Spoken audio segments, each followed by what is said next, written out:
To date, about 1 in every 20 people live in megacities.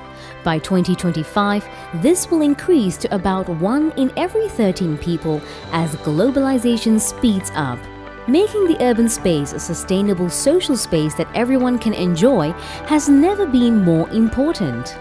Founded in 1967 after Singapore's independence, DP Architects has been a key player in shaping Singapore's built environment, such as Orchard Road and Marina Bay. They continue to shape new environments and cities around the world with their people-oriented approach. Ever since our founding in 1967, DP has had the good fortune to be involved in a multitude of projects at various scales, from large hundreds of hectare master plans right down to a single building in the very same project. Over the years, we've also developed a methodology that is a multidisciplinary one. Our founders had a very strong philosophy, a very strong idea of what public spaces should be, strong ideas of urbanism in general, and that has kind of permeated through our current practice as well. We believe that the built environment has the power to uplift the human spirit and experience. That is at various scales. It's not just a quantitative use of space, quantitative designation of users. There are important things that are there. There are important engineering aspects that are there. But this is just purely a background network. It's a network that allows things to happen. But how do we use the space?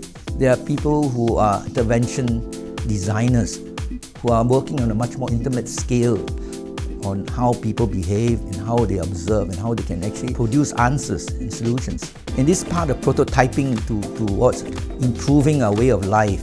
As planners, we must be much more aware of the more intimate scale.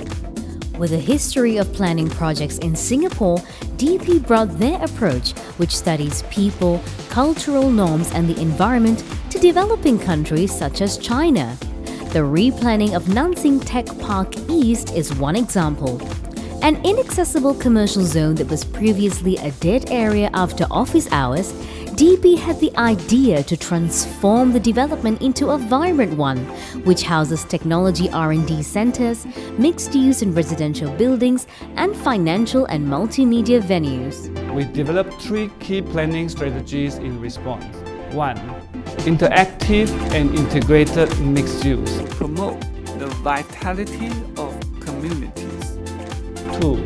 Seamless and user-friendly connectivity to encourage communication and interaction.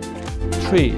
Unique and focused identity to create the tech park image, differentiate themselves from others, and at the same time cultivate the sense of belonging. And all of this are in line with DP's people-oriented philosophy.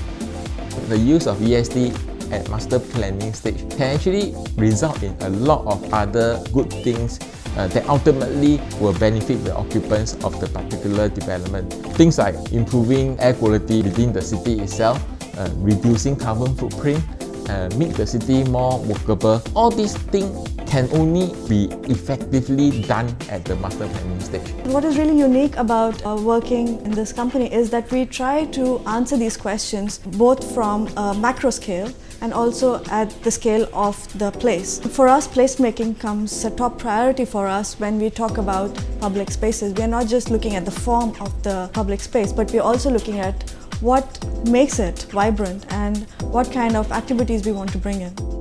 These are just some of DP's many considerations when they dream up ideal cities for people to live, work and play in. In the desert heat of Qatar, for instance, the 60-hectare Sif Lusail is designed as an all-season mixed-use destination. The vibrant development will feature an interactive 2.3-kilometer waterfront promenade with multiple attractions. Qatari cities actually is located along the coastline. Their buildings actually at that time is oriented in such a way that can capture a lot of the prevailing winds and also the sea breeze that cooling the whole environment. And they are very narrow alleyways that allowed them to walk from one place to another because it's all well shaded by the building. The government wanted to have very good public transportation system to reduce the reliance on cars. But the local culture, the people, they travel in large families. They do not have this practice of using public transportation, even though there is a very viable bus system. We had to study that. We had to study what it would take to transform a car-reliant practice to one that embraces public transportation. And we wove that through our entire master plan, right to the building level, to the public promenades, the activities that happen along the way, to make this place comfortable all the time, all season, all weather, to encourage the use of public transportation. There must be a traffic consultant and also the traffic planner who need to verify the infrastructure planning.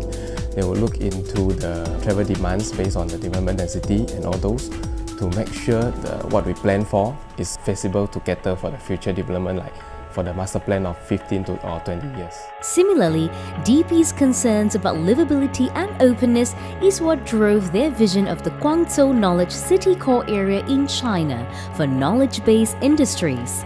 Centered on Ziulong Lake, this master plan responds to the demands of modern society: better communication and IT infrastructure, a balanced lifestyle, and environmental sustainability.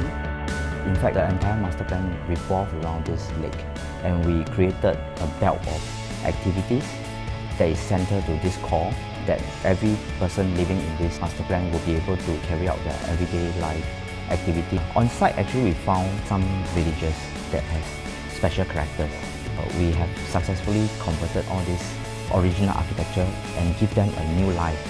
For example, like some commercial activity and eateries. These are the small little things that actually enhance the well-being of the occupants of the particular master plan. Architects tend to think at the scale of a building, but once you think at the scale of a city and a timeline of decades, not just the construction period of a building, a lot of things that are not evident become clear. The best way forward is balanced. We really achieve the planning principles and the goals in a pragmatic yet exciting and viable manner.